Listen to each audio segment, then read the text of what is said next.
ఎవరి ఇండ్లు డెమాలిషన్ జరగాయి, ఎవరి ఇండ్లకు డెమాలిషన్ జరిగి ఒక జేసీబీ పెట్టాలన్నా మమ్మల్ని దాటుకొని రావాలి. అది గుర్తుపెట్టుకోండి.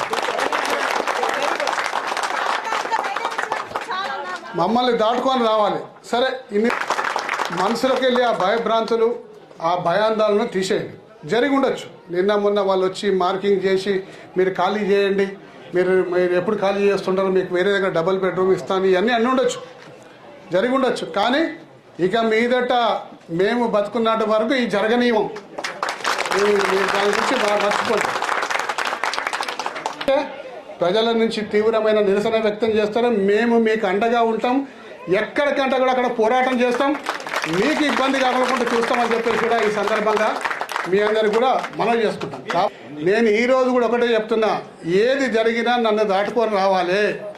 నన్ను దాటుకొని వచ్చినాకనే జరగాలి. నేను ఉన్నాను. నాతో పాటు నేనే కాదు, మా ఎంపీ గారు కూడా ఉన్నారు, ఈటల రాజేందర్ గారు కూడా ఉన్నారు. ఆయన కూడా నిన్ను వచ్చిపోయిండు, చాలా సంతోషం. మేము ఏ విధంగా ఫీల్ అవుతామంటే, నేను ఒక ఆపత్కర పరిస్థితిలో ప్రజల ఆపదలో ఉన్నప్పుడు నేను రాలేకపోయినా, కానీ మా ఎంపీ గారు వచ్చిండ్రు, చాలా సంతోషంగా ఉంది. అలా ఆయననే నిలబడ్డాను. నేను ఒక 2-3 రోజులు నేను రాగలుగుతాను చెప్పి సాటిస్ఫాక్షన్, నాకు సాటిస్ఫాక్షన్, నాకు ఒక సంతోషం అనిపించింది. కానీ నా ఎంపీ గారు ఎందుకు వచ్చిందో నేను రాకముందుకు అని చెప్పి నేను ఈర్షపడ. కానీ ఇప్పుడున్న పరిస్థితిలో, ఇక్కడున్న పరిస్థితిలో ఏముందంటే నాకు చాలా విచారాన్ని వ్యక్తం చేస్తున్నా. కొంతమంది సోదరులు ఇంకా మీటింగ్ రమ్మన్నాం. మేము ఆ పార్టీకి సంబంధించిన మేము రాము, మేము వస్తే బాగుండదు, మేము రాము. అయ్యా, ఇది ఏ పార్టీకి సంబంధం లేదు, మన కడుపుకు సంబంధించిన విషయం.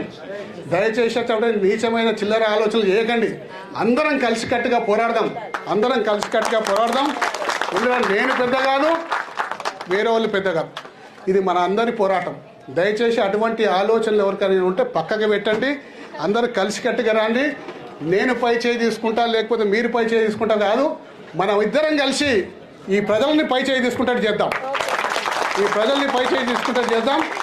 వాళ్ళకు న్యాయం ఏంటంటే చేద్దామని కూడా ఈ సందర్భంగా నేను మనవి చేసుకుంటూ, మీరేం భయభ్రాంతులు కాకండి. అన్ని